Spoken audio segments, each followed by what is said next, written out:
effective for the brain. And one of the reasons why is that when you travel and you have to orient yourself to a new space, it is a brand new experience, and so you form new neural connections. Doing crossword puzzles or Sudoku or things like that is certainly not bad, and if you enjoy it, keep doing it. We encourage that. But you're using the same well-worn pathways of the brain. It's actually more effective to do something that represents a new challenge for the brain. Brain training could even be as simple as trying to get yourself ready for the day using your non-dominant hand. Or brushing your teeth with your non-dominant hand. Yeah, exactly. I mean, I can tell you a personal experience that when smartphones came out with a directional component where you could plug the address in and the smartphone would tell you where to go, it was amazing because I never got lost.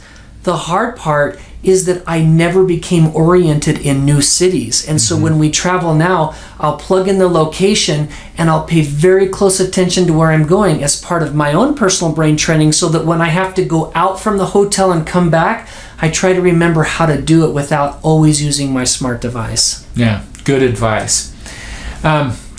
As we move on in our list of top 10 things that you can do to protect your brain, I want to talk about something that most people don't even think about, and that's the gut. Now, a lot of people are worried about their gut because in our discussion about diet, I pointed out obesity is an epidemic and guts are growing. And when we talk about gut health, we're not only talking about the size of your gut, we're talking about the microbiome, that atmosphere that exists in the gut where there's a balance of good and bad bacteria. And unfortunately for a lot of people, the bad bacteria are winning the war. And we know that the gut communicates with the brain through the vagus nerve. And there's a really important growing body of research that's looking at this gut-brain connection and just how much the gut influences the brain. The gut is where a lot of our hormones are produced. And the gut strongly influences the signaling that's going on in the brain. And so more and more among brain health experts, there's a phrase that says, as the gut goes, so goes the brain. A lot of people have leaky gut, small microscopic holes in the gut that come from eating things like high levels of grain and other inflammatory substances. And when those food particles leak through the lining of the gut into the bloodstream, they're out where they can no longer be processed. And it causes our immune system to ramp up. And so we have these chronically activated immune systems and sort of chronic low-level inflammation going on long-term. And that is not a good thing for brain health.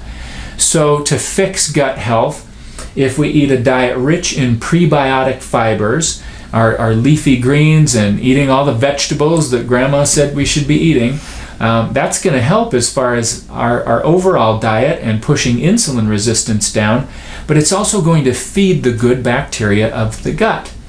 We should also be very thoughtful about our use of things like proton pump inhibitors. Prilosec and other such drugs that reduce acid really weren't designed to be used long term. And when you're using them over a long period of time and reducing the stomach acid that was given to us so that we could break down food, then we can develop malabsorptive disorders. And pretty soon we're magnesium deficient, or we don't have sufficient B vitamins or vitamin E or other essential nutrients that are crucial for brain health. We can also improve our gut health by eating a serving of fermented food every day.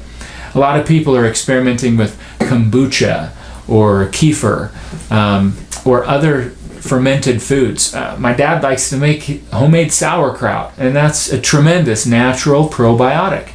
So as we take care of the good bacteria in our gut, they take good care of us. They send better signaling to the brain.